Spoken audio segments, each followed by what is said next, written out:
Hello friends, today we are going to learn how to create a 3D text in Photoshop. First of all, select the text tool and type whatever text you want to convert in 3D. Then, place it accordingly. Change its color according to your wish.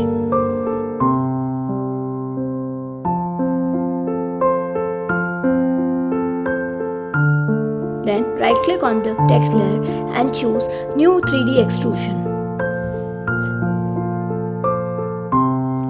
Then go to Layers panel, right click on the background layer and choose Postcard. Merge both the layers by pressing Ctrl E. Then go to 3D and choose the text layer. Then in the shape presets, choose the preset according to you.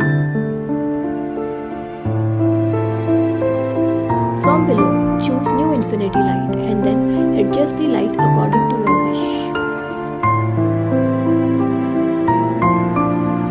Adjust the shadow according to you.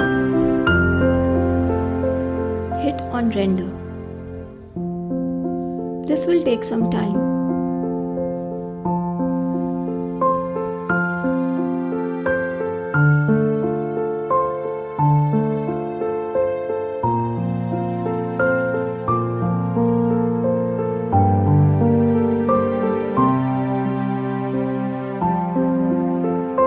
After it's done, go to Layers panel and then right click on layer and choose Convert to Smart Objects. Then go to Windows and Workspace and choose Essential Default.